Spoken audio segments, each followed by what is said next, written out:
لوگ گانے بجانے کے عادی ہو گئے، فسق و فجور کی زندگی میں اپنے آپ کو محو رکھنے کے عادی بن گئے، نام کے مسلمان رہ گئے، کام کے مسلمان قبروں میں چلے گئے۔ آج مردوں کو بھی عورتوں کو بھی تعجب ہوتا ہے۔ اس نے کہا بھائی آج یہاں کیا بات ہے کہ جی شادی ہوگی، کہ یہ تو جلسہ ہے۔ شادی میں تو کسی فلمی ایکٹریس کا ناچ گانا بجانا ہونا چاہیے، اور تمہارے یہاں کراچی میں تو فلمیں دکھانی شروع کر دی۔ ساری دن دولت کی بات ہے اور کچھ نہیں۔ ہماری اگر بات آج نہیں سنتے تو وقت آئے گا کہ یاد کرو گے۔ بڑوں بڑوں کو ہم نے سیدھا ہوتے دیکھا ہے۔ جب مصیبت کا چکر پڑتا ہے، جب پریشانیوں کا ازدحام آدمی کے اوپر ہوتا ہے، ہوش نہیں آتا، پھر آدمی مسجد کا رخ کرتا ہے، لمبی لمبی دعائیں مانگتا ہے۔ اسی کو قرآن کریم کہتا وَإِذَا أَنْعَمْنَا عَلَى الْإِنسَانِ أَعْرَضَ وَنَأَىٰ بِجَانِبِهِ، جب آرام پہنچتا ہے، کاروبار صحیح چلتا ہے تو کروٹ نہیں بدلتے، اللہ کا نام لینے کی توفیق نہیں رہتی، خدا بندے کریم کو یاد کرنے کے لیے وقت نہیں ملتا۔ اتنا لمبا پہاڑ شادی کا بنا دیا، غریب آدمی کے بس کی بات نہ رہی۔ قرآن کریم کہتا ہے بادشاہت موجود ہو، دولت موجود ہو، سارا کاروبار صحیح چلتا ہو، وَإِذَا أَنْعَمْنَا عَلَى الْإِنسَانِ أَعْرَضَ وَنَأَىٰ بِجَانِبِهِ، اور جب مصیبت آئے وَإِذَا مَسَّهُ الشَّرُّ فَذُو دُعَاءٍ عَرِيضٍ، بڑی لمبی لمبی دعائیں مانگتا ہے، سجدے میں پڑھ کے روتا ہے، اے پروردگار، او میرے رب میرے حال پہ کرم فرما۔ جب مصیبت ٹل جاتی ہے پھر خرمستی کرتا ہے۔ امام الانبیاء محبوب کبریا حضرت محمد مصطفیٰ صلی اللہ تعالی علیہ وسلم کی شادی کا وقت آیا، آپ بالکل نادار ہیں، مفلس ہے، غریب ہے۔ ایک عورت نے آ کر آپ سے بات کی کہ آپ کی شادی کر دی جائے۔ قربان جاؤں، ارشاد فرمایا میری شادی ہوگی کیسے؟ گھر نہیں، در نہیں، زر نہیں، پر نہیں، میرے پاس تو ساز و سامان نہیں۔ وہ کہنے لگی ایسی عورت سے اگر نکاح ہو جائے جس کے پاس دولت بھی ہو، سب کچھ موجود ہو، ارشاد فرمایا میں کس طرح سے کروں؟ وہ مجھ سے بھی تو مطالبہ کرے گی۔ صاحب کہنے لگی سیدہ خدیجہ رضی اللہ تعالیٰ عنہ، جس کو مکے کے بڑے بڑے چودھریوں نے پیغام دیے تھے، نکاح کے لیے آئے تھے، بڑے بڑے لوگوں نے پیغام دیے، دولت مند آئے، چودھری آئے، مکے کے رئیس آئے، بڑے بڑے قریش آئے، لیکن خدیجہ کہنے لگی او لوگوں تمہیں کیا معلوم ہے، میں نے ملازم رکھ کے دیکھ لیا، میں نے کاروبار کرا کے دیکھ لیا، خدا کی قسم میں چوبارے پہ کھڑی تھی، جب حضور اکرم صلی اللہ علیہ وسلم چلنے لگے میرا سامان لے کر، میری آنکھوں نے دیکھا بادل نے چھاؤ کر لی تھی، بادلوں نے چھاؤ کی، میری آنکھوں کے سامنے سورج کی تپش زیادہ تھی، حضور کے سر پہ آ کر بادلوں نے چھاؤ کی۔ اور لوگوں میں تو ان کے بادلوں کے چھاؤ میں آنا چاہتی ہوں، میں غریب بے شک ہے، وہ یتیم ہے، لاوارث ہے، ان کا کوئی نہیں، میں اپنے آپ کو ان کے قدموں پہ نثار کرنا چاہتی ہوں۔ چنانچہ تیاری ہوئی، حضور نے فرمایا میں کیا تیاری کروں، میرے پاس تو کچھ نہیں، شہنشاہ کائنات ہو، عبداللہ کے بیٹے ہو، آمنہ کے درے یتیم ہو اور پلے کچھ نہیں۔ ابو طالب نے نکاح کا خطبہ پڑھا، سیرت کی کتابوں میں موجود ہے، مقدمہ ابن خلدون میں، دیگر کتابوں میں ابو طالب کی یہ الفاظ ہیں، او لوگوں آؤ اگرچہ میرے بھتیجے کے پاس دھن دولت نہیں، حکومت نہیں، تجارت نہیں، لیکن میرا یقین کہتا ہے ایک وقت آئے گا ساری دنیا کی دولت قربان کر دی جائیں گی۔ حضور اکرم صلی اللہ تعالی علیہ وسلم کا سب سے پہلا نکاح سیدہ خدیجہ رضی اللہ تعالی عنہا کے ساتھ ہوا، اور حضور نے یہ ثابت کر دیا آقا دو عالم صلی اللہ علیہ وسلم کی عمر مبارک 25 سال ہے اور سیدہ خدیجہ کی عمر 45 سال ہے۔ تو عرض کر رہا تھا عمر کا تناسب نہیں، نبی نے ہر اس رسم کو توڑا، ہر اس ذوم باطل کی تردید کر دی عملی طور پر جس کو دنیا کے لوگ چلا کرتے تھے اور بازاروں میں تنتنایا کرتے تھے۔ یہ کوئی مناسبت ہے کہ حضور کی عمر شریف 25 برس ہے اور خدیجہ کی عمر 45 برس ہے؟ عمر والے مسئلے کو ختم کر دیا گیا۔ حضرت خدیجہ اور پھر کمال یہ کہ اللہ پاک نے اس مائی کے پیٹ سے اولاد دی جس کی عمر حضور سے دگنی تھی۔ آج تو اگر تھوڑی سی عمر زیادہ ہو جائے لڑکی کی پھر تو لوگ فتا لے کر کے آتے ہیں کہ میاں ناپ کے دیکھو پہلے کتنی بڑی ہے۔ کون زوم کرتا ہے، کون گمان کرتا ہے؟ پچھلے سال میرے پاس ایک آدمی آیا اور کہنے لگا قاری صاحب ایک دعا کر دے۔ میں نے کہا کی کہ پہلے تو لڑکی کا رشتہ مانگنے کے لیے کافی لوگ آتے تھے، ہمیں ہوش نہ آیا، اب عمر کچھ زیادہ ہو گئی، اب کوئی مانگتا ہی نہیں۔ میں نے کہا دریا چناب میں دھکا دے دو، اب لے گا کوئی نہیں۔ پتا چلا شرافت بڑی چیز ہے، طہارت بڑی چیز ہے۔ یہ عمر کا بھی مسئلہ جو ہے یہ دیکھنے آج کل اگرچہ دیکھنا پڑتا ہے لیکن اس کی مناسبت کوئی نہیں۔ اگر لڑکی کی عمر زیادہ ہو تو حضور کے عمل نے پہلے یوں تردید کر دی، اور پھر ایسا وقت بھی آیا کہ حضور اکرم صلی اللہ علیہ وسلم کی عمر مبارک تقریباً 42 برس ہے اور سیدہ عائشہ صدیقہ رضی اللہ تعالی عنہا کی عمر 6 برس ہے۔ حضور کے عمل نے اس بات کو بھی توڑ دیا کہ اگر لڑکے کی زیادہ عمر ہو جائے تو کوئی بات نہیں، سنت کے خلاف نہیں ہے، شریعت کے خلاف نہیں ہے۔ سیدہ عائشہ صدیقہ رضی اللہ تعالی عنہا کی عمر مبارک اس وقت 9 برس ہے جب رخصتی ہوئی، اور حضور صلی اللہ علیہ وسلم کی عمر شریف میں حیات اور زندگی میں سیدہ عائشہ صدیقہ نے 18 برس گزارے۔ تو میں عرض کر رہا تھا سیدہ خدیجہ رضی اللہ تعالی عنہا کا جب انتقال ہو گیا تو بچیوں کا تمام دیکھ بھال، نگرانی اور سارا اہتمام حضور کے گلے میں آ پڑا۔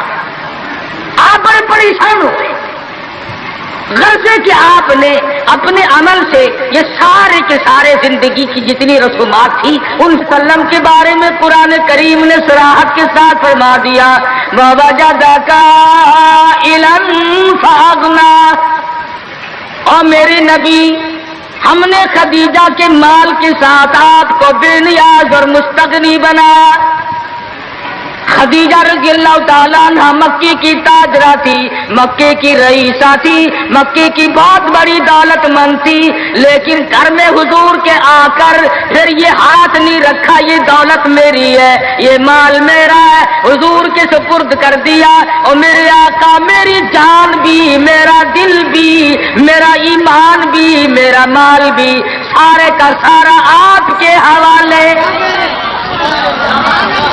سیرت کی کتابوں میں موجود ہے، حضور نے فرمایا خدیجہ عورت ذات ہے، میرے حوالے مال کرے گی، کل کو ختم ہو جائے گا، پچھتائے گی۔ عرض کرنے لگی میرے آقا آپ چاہے ایک دن میں ختم کر دیں میں اوف نہ کروں گی۔ چنانچہ دوسرے ہی دن حضور اکرم صلی اللہ علیہ وسلم نے محض چند دنوں میں جتنی خدیجہ کی دولت تھی ساری مکے کے غریبوں میں تقسیم فرما دی۔ سیدہ خدیجہ کے عمل نے اس بات کی بھی تردید کر دی کہ جب تم شادی ہو کر کے آ گئی ہو تو تم بھی اور تمہارا مال بھی سب اس کے سپرد ہے۔ حضور صلی اللہ علیہ وسلم نے اپنی 11 شادیاں فرمائی اور 4 بیٹیوں کی شادیاں فرمائی۔ سیدہ رقیہ رضی اللہ تعالیٰ عنہ کی شادی عثمان ذی النورین رضی اللہ تعالیٰ عنہ کے ساتھ فرما دی.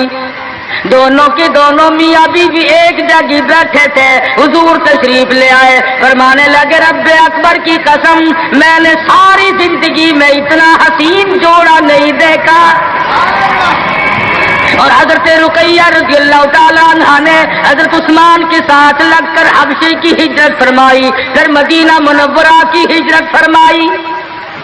اس لیے قرآن کریم نے فرما دیا یا ایھا الناس, اے لوگوں, او انسانوں, او آدمیوں, او مردوں, اے عورتوں, اتقوا ربکم, ڈرو اپنے پروردگار سے.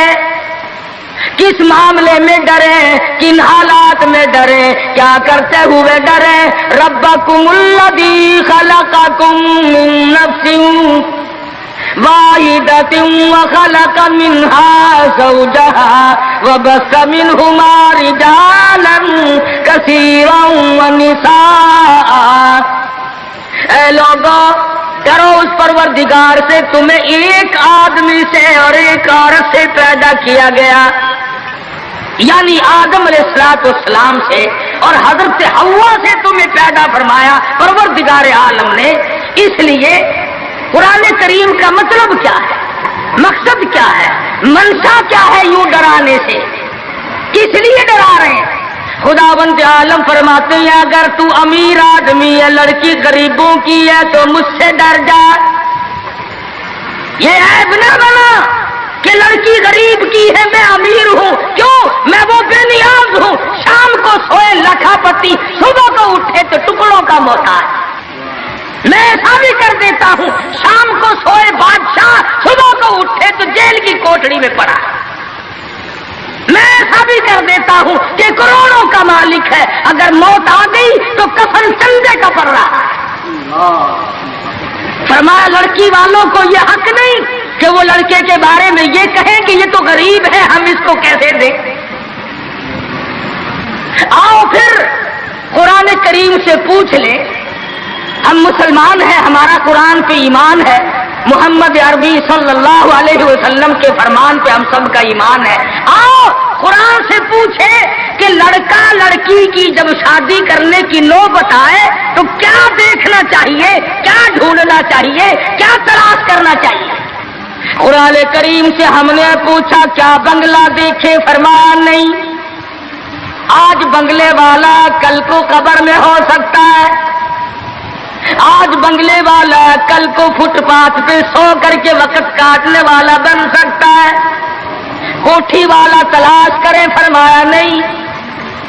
کوئی اونچی ملازمت والا, اونچی پوسٹ والا لڑکا تلاش کرے, فرمایا نہیں.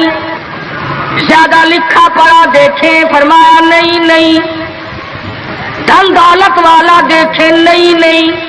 کاروبار والا تلاش کریں, فرمایا نہیں.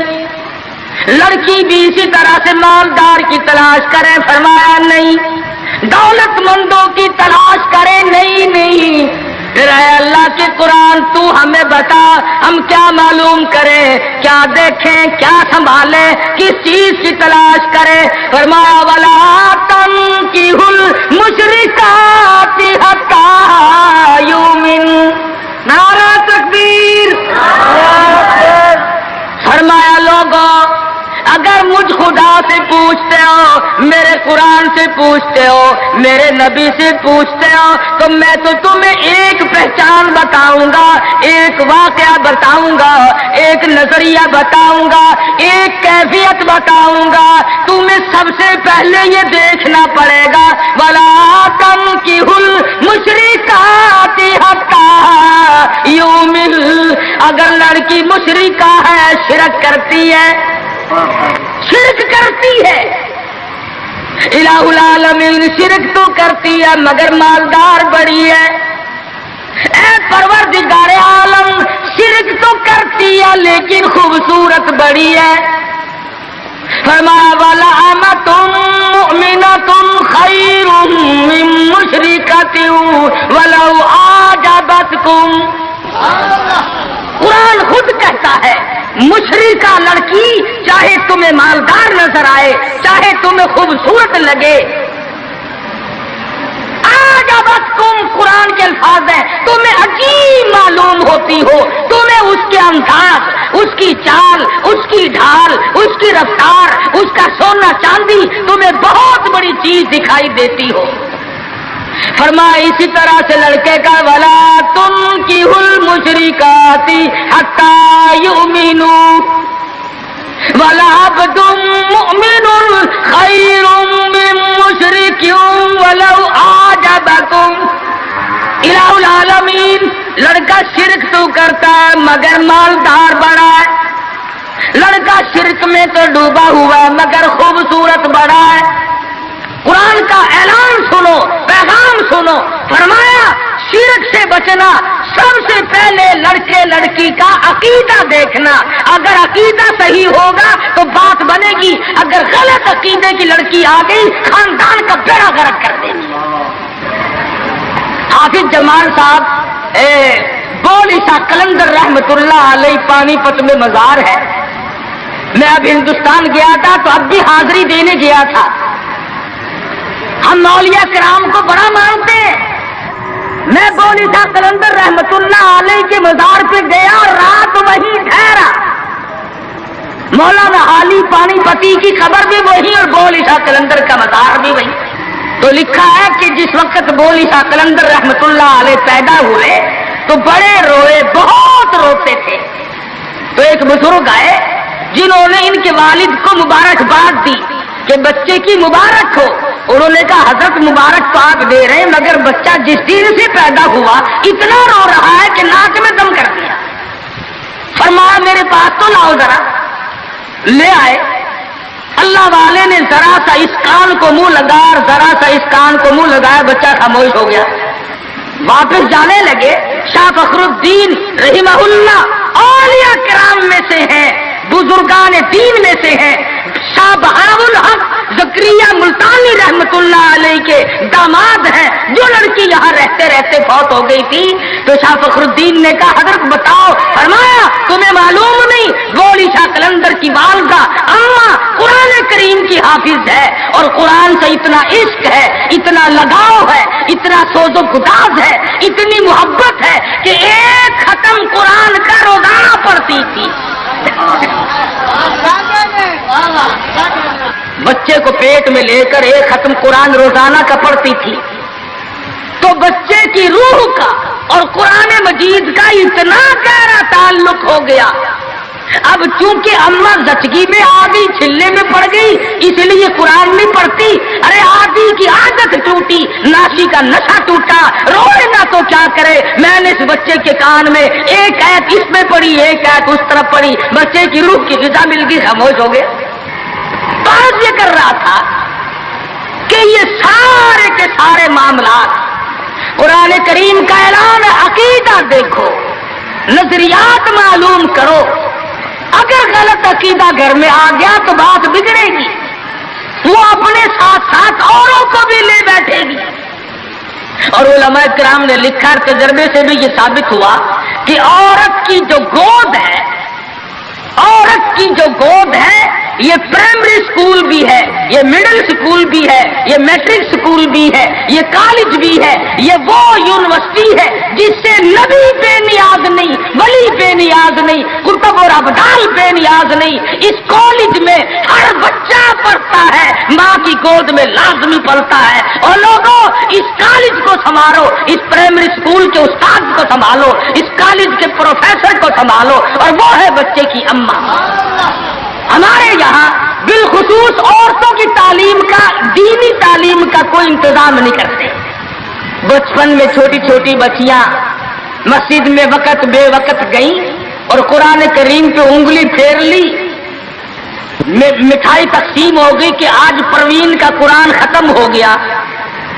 نہ اسے عقیدے کا پتہ، نہ اسے نظریے کا پتہ، نہ اسے یہ معلوم کہ میں مسلمان ہوں اور مجھ پہ کن چیزوں کا فرض منصبی جو ہے وہ لاگو ہوتا ہے۔ لعلہم یتذکرون،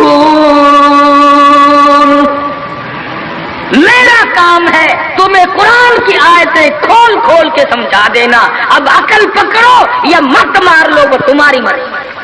تو فرمایا اتقوا ربکم الذی خلقکم من نفس واحدہ، او لوگوں غرور نہ کرو، تکبر نہ کرو، یوں نہ کہو میرا لڑکا خوبصورت نہیں، ہماری لڑکی بڑی خوبصورت ہے، بہت ممکن ہے شام کو سوئے غسل والی صبح کو اٹھے تو آنکھوں سے جواب مل جائے، اس لیے کالے گورے کی بات کو لانا یہ بھی خدا کی خود پہ اعتراض ہے، اور مالدار غیر مالدار کی بات کرنا یہ بھی خدا بند عالم کے اعتراض ہے، ذات پہ اعتراض ہوگا۔ فرمایا الذی خلقکم من نفس واحدۃ وخلق منها زوجها وبث منهما رجالا كثيرا ونساء، ایک آدم کی اولاد، ایک حوا کی اولاد، کسی کو کسی طرح کا فخر کرنے کی اجازت نہیں، کسی کو کسی طرح کا غرور کرنے کی اجازت نہیں، کسی کو کسی پر فوقیت جتانے کی اجازت نہیں۔ ہاں فرمایا ان اکرمکم عند اللہ اتقاکم ان اللہ علیم خبیر۔ تقوی، پرہیزگاری، اللہ اللہ کرنا، اللہ کی حضور میں زیادہ سجدے کرنا، یہ ایک رحمت ایسی ہے جو آدمی کو اونچا کرتی ہے۔ علماء کرام نے لکھا ہے مکہ معظمہ میں اللہ پاک مسلمان کو زیارت نصیب فرمائے بیت اللہ شریف کی، آمین بھی نہ کہیو، عقید میں آمین بھی مہنگی ہو گئی ماشاءاللہ، اور ساری چیزیں تو مہنگی، ٹھیک ہے چلو تمہارے یہاں آمین بھی مہنگی ہو گئی، کیا کہنے تمہاری سہولتوں کے۔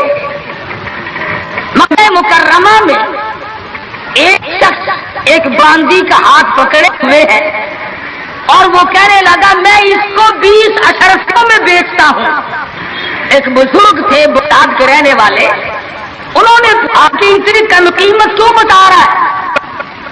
وہ کہنے لگا اس میں ہے کیا عیب ہے؟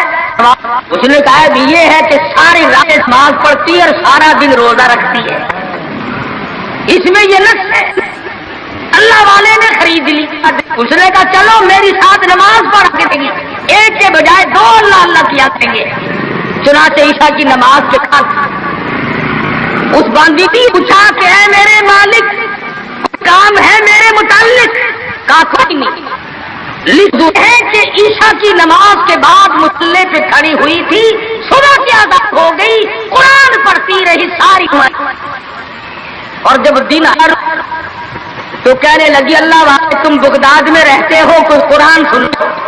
انہوں نے 2 آیتیں پڑھی، ہوش ہو گئی، منہ پہ پانی کے چھینٹے پڑے، پھر ہوش آیا، پھر قرآن کی 2 آیتیں پڑھی، سورت حدیث پوری نہ پڑھ سکے تھے، ایک ہماری اور جان دے، کیسا ذوق تھا، کس قسم کی محبت تھی اللہ پاک جانوں سے، اور کیا ایمان تھا کہ قرآن کریم کی شہید ہو گئی، کوئی تلوار شہید ہوگا، کوئی لوہا شہید بنے گا، کوئی پتھر کھا کے مرے گا، ڈوب کے مرے گا، کوئی آگ میں جل کے مرے گا، کوئی ایکسیڈنٹ میں مرے گا، یہ اللہ والی خدا کا قرآن سن کے مرے گا۔ آج ہمیں یہ بات کہاں نصیب ہے؟ حضور اکرم کہو صلی اللہ علیہ وسلم نے صحابہ کرام کو نکاح کی سنتوں کی تعلیم دی، ہمارے یہاں تو اتنا بکھیڑا بنا دیا کہ اب سنتوں تاریخوں کو کوئی پوچھتا ہی نہیں۔ حالانکہ خدا بند عالم روزہ اپنی قدرت کے تماشے دکھاتے ہیں۔ ابھی ہفتہ نہیں ہوا ایک بس فیصلہ آباد سے بارات لے کر کے چلی اور بس لاہور سے بارات لے کر کے چلی، شیخ پورے کے قریب تصادم ہوا، 9 آدمی ایک طرف سے، 7 آدمی ایک طرف سے، 13 آدمی موقع پہ مر گئے، دلہا بھی، دلہے باپ بھی، ماں بھی، بھائی بھی، سارا خاندان ختم ہو گیا۔ کیا پروگرام لے کر کے چلے ہوں گے، کیا ارادے لے کر کے چلے ہوں گے کہ یہ خوشی منائیں گے؟ لاہور کے جس محلے میں دلہن آنا تھا ہم اس محلے میں ٹھہرے ہوئے تھے، سجا رکھا ہے، یہاں مسحری بچھائی ہے، یہاں سامان رکھیں گے، یہاں فرج رکھا جائے گا، یہاں پنکھے رکھے جائیں گے، یہاں پر تمام مہمان ٹھہریں گے، خود قسم انتظار ہے سامان کا، اور کچھ دیر کے بعد 7 آدمیوں کے ہمیں ہر حال میں اللہ کے قہر اور غضب سے ڈرنا چاہیے، ڈرتے نہیں۔ ہمارے ملتان میں ایک بہت بڑے ٹرانسپورٹ نے اپنی بچی کی شادی کا پروگرام بنایا، تو برات بھی بہت بڑی آنی تھی، بڑے گاجے ہو رہے تھے اور بڑا ٹھیٹر تماشا کھانا پکانا۔ اچانک ٹیلی فون کہ شور کوٹ کے پاس ٹکر ہو گئی، ساری کار ختم ہو گئی، جس میں لڑکا تھا وہ بھی ختم ہو گیا۔ ہاتھوں کی لکیر دیکھ کر لوگ تقدیر بتاتے ہیں، ساری عمر قرآن پڑھنے کے بعد اپنی تقدیر کا پتہ نہیں۔ میں کہتا ہوں کہ نبی کو اپنی تقدیر کا علم نہیں کہ صبح کیا ہوگا، رسول کو علم نہیں، وقت کو علم نہیں، اور یہ فٹ پاتھ پہ بیٹھ کر لوگوں کے ہاتھوں کی لکیر دیکھ کر تقدیر بتاتے ہیں، دس پر یقین کیا جاتا ہے۔ ہم ہیں مسلمان۔ ایک مرتبہ لاہور میں فٹ پاتھ پہ بیٹھا ہوا آدمی لوگوں کے ہاتھوں کی لکیر دیکھ رہا تھا اور تقدیر بتلا رہا تھا۔ بڑے لوگ کھڑے تھے، اچھے خاصے بڑے لوگ۔ کسی کو کہتا تھا تجھے بڑی اونچی ملازمت ملے، بہت اونچی پوسٹ پہ تو جائے گا۔ بس بابو جی اکڑے جاتے تھے، کیا کرنا بس کیوں جی گورنر سے کم تو نہیں ہوں گا نا۔ لوگ پیسے بھی دے رہے تھے اور تقدیر لکھ رہے تھے۔ ہم مجمع میں کھڑے تھے، میں نے اپنے دوستوں سے کہا کہ یار آؤ ذرا ہم بھی دیکھیں تقدیر بتانے والا ایسا ہے یہ۔ اور مجمع میں سے آگے کو نکل کر میں نے بھی آگے ہاتھ کر دیا، میں کہا سائی جی ذرا دیکھو میری تقدیر شادی ہے کہ نہیں۔ بدبخت اچھی طرح دیکھی بھی نہیں، میرا ہاتھ جھٹک کر کے کہنے لگا نہیں تیری شادی نہیں ہوتی۔ اور میں کہا کھوتے تیرے باپ کے 8 بچے کھیل رہے ہیں، تجھے کیسے معلوم ہو گیا کہ شادی نہیں ہونی؟ البتہ اگر تو دوسری شادی کے بارے میں کہتا ہے تو بات اور ہے، اس کا کھیل ختم ہو گیا۔ غلط چیز، غلط عقیدے کی طرف بہت جلدی لوگ بھاگ جاتے ہیں، صحیح بات کی طرف محمد عربی صلی اللہ علیہ وسلم نے لوگوں 23 برس قرآن سنایا، قرآن بتایا، صحابہ کرام کا لشکر تیار کیا، ان کی زندگیوں میں انقلاب برپا کر دیا۔ ارے ٹوٹ کے جو مسلمان کہلاتے ہوئے آج نہ نبی کی صورت ہے، نہ نبی کی سیرت ہے، نہ نبی کی سنت ہے، نہ نبی کا طریقہ ہے۔ ارے آج تک کسی عورت نے ہم سے یہ نہیں پوچھا کہ ہمیں فاطمۃ الزہرا کا لباس تو بتاؤ۔ آج تک کسی مائی نے ہم سے یہ نہیں پوچھا خدیجہ کا لباس بتاؤ۔ کوئی ماں بہن آج تک یہ پوچھ نہیں آئی ایسا صدیقہ رضی اللہ تعالیٰ عنہا کا لباس بتاؤ، ام حبیبہ کا لباس بتاؤ، ام سلمہ کا لباس بتاؤ، رقیہ ام کلثوم زینب کا لباس بتاؤ۔ کون پوچھے؟ کرنا ہو تو پوچھے۔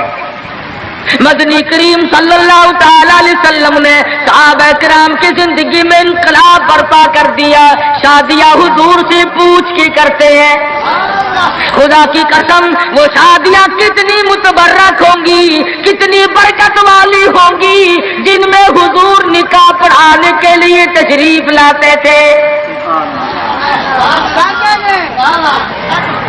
صحابی ہے مدنی کریم صلی اللہ علیہ وسلم کا، غریب ہے، نادار ہے، شکل کا بھی ایسا ہی ہے، چھوٹے سے قد کا صحابی ہے مگر حضور کا دیوانہ ہے۔ دریائے کرم جوش میں آیا، فرمایا جلیبی تم نے شادی کی کہ نہیں؟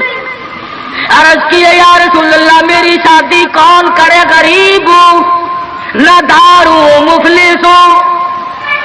فرمایا جا فلاں صحابی کے پاس چلا جا، اس کے پاس لڑکی ہے، میری طرف سے جا کے پیغام دے دے۔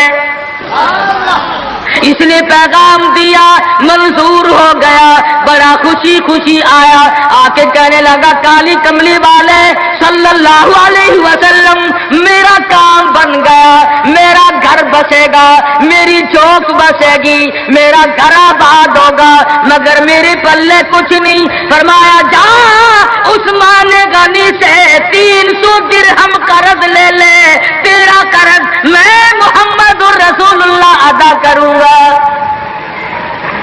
وہ کتنے خوش نصیب ہوں گے لوگ جن کی امداد شادی میں حضور فرمائے اور ضامن بن رہے۔ عثمان غنی کی خدمت میں گئے رضی اللہ تعالی عنہ کہ مجھے حضور نے بھیجا ہے 300 درہم قرض دے دے، حضور نے مانگا ہے، حضور ضامن ہے صلی اللہ علیہ وسلم۔ 300 لے کر کے بازار گیا، کچھ کپڑا خریدا، کچھ برتن لیے، کچھ سادو سامان بنایا، جھوپڑی کی تیاری کی۔ اتنی دیر میں مدینے میں اعلان ہو گیا انفروا فی سبیل اللہ، اور مسلمانوں آؤ میدان میں، کفر نے اسلام کو للکارا ہے، تیار ہو جاؤ لڑائی کے لیے۔ کیسے ذہن بنا دیے تھے مدنی کریم صلی اللہ علیہ وسلم نے، جو کسی کے فرمان پہ مار کھائی جائے بڑی لذت آتی ہے۔ صحابی حضور کی خدمت میں نہیں جاتا اور میرے آقا جہاد میں جاؤں یا شادی کروں، آپ مجھے حکم دیں جو فرماؤ گے کروں گا۔ حضور کی خدمت میں نہیں جاتا، شادی کا پروگرام خود بخود ملتوی کر دیتا ہے۔ اسلام کی عظمت بڑی شے ہے، شادی کے مقابلے میں کوئی شے نہیں۔ زیور واپس کر دیے، کپڑا واپس کر دیا، برتن واپس کر دیے، گھوڑا تلوار لی، میدان جہاد میں سب سے آگے جا کے ٹکرا گیا اور زخم کھا کر شہید ہو رہا ہے۔ حضور میدان جہاد میں تشریف لائے، فرمایا میرا دیوانہ شادی میں مصروف ہوگا۔ کسی نے جواب دیا نہیں، فجرحت جرحا شدیدا، یا رسول اللہ ہمارے ماں باپ آپ پہ قربان ہو جائیں، وہ پیچھے نہیں، وہ تو 80 کے قریب زخم کھائے ہوئے نڈھال پڑا ہے، تلواروں تیروں کے 80 کے قریب زخم آئے۔ رحمت دو عالم صلی اللہ علیہ وسلم کا دریائے کرم جوش میں آیا، فرمایا اٹھا کر کے جلدی میرے پاس لے آؤ۔ صحابہ اٹھا کے لائے، رحمت والی گود میں سر رکھ دیا۔ اور لوگوں، کوئی اسپتال میں دم توڑے گا، کوئی ایکسیڈنٹ میں مرے گا، کوئی بیوی بچوں کے سامنے تڑپ تڑپ کے مرے گا۔ خدا کی قسم یہ صحابی کتنا خوش نصیب ہے، رحمت للعالمین کی رحمت والی گود میں دم توڑ رہا ہے۔ نعرہ تکبیر، نعرہ صحابہ۔ اور مدنی کریم صلی اللہ علیہ وسلم نے آخری وقت میں پیشانی پہ بوسہ دے کر کے فرمایا فزت برب الکعبہ، اور نوجوان رب کعبہ کی قسم تو بڑا کامیاب ہے۔ حضور کی گود میں دم توڑ رہا ہے، کیا خوش نصیب ہے، دیدار کرتا ہوا جا رہا ہے رحمت دو عالم کا، گود حضور کی، دیدار حضور کا، ہاتھ حضور کا، پیشانی حضور چوم رہی ہیں۔ ارے لاکھوں مرنے قربان کر دو اس صحابی کے ایک شہادت کے۔ اور پھر توجہ کرنا، ایک بات بتاؤں، بخاری شریف کی روایت میں ہے کہ صحابی کا جب دم ٹوٹنے لگا، جب آخری وقت آیا، حضور کی گود میں سے اچھل کر تڑپ کر اپنا رخسار حضور کے قدموں پہ رکھ دیا، حضور کے قدموں میں دم دے دیا۔ مدینہ منورہ میں اعلان کر دیا گیا شہید ہو گیا صحابی، آؤ نماز جنازہ تیار ہے۔ چاروں طرف سے لوگ آئے، سارا مدینہ ٹوٹ کے آیا۔ جب جنازہ لے کے چلنے لگے، ابو ہریرہ نے دیکھا کہ مدنی کریم صلی اللہ علیہ وسلم اپنے قدم مبارک بچا بچا کر کے رکھ رہے ہیں، جیسا کہ کانٹوں سے بچایا جاتا ہو، روڑوں سے بچایا جاتا ہو۔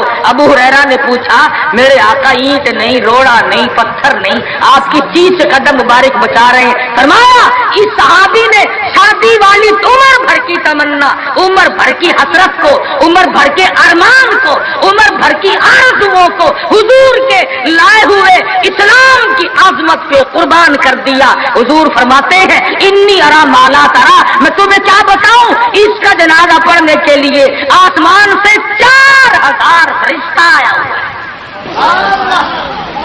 سنت کی اتباع بہت بڑی چیز ہے۔ مدنی کریم صلی اللہ علیہ وسلم نے اپنی بیٹیوں کی شادیاں کر کے صاف صاف بتا دیا کہ یہ طریقہ کار ہے، اس سے زیادہ اور کوئی حقیقت نہیں۔ سیدہ فاطمہ الزہرا رضی اللہ تعالی عنہا کی شادی کا وقت آیا، یہی رجب کا مہینہ ہے۔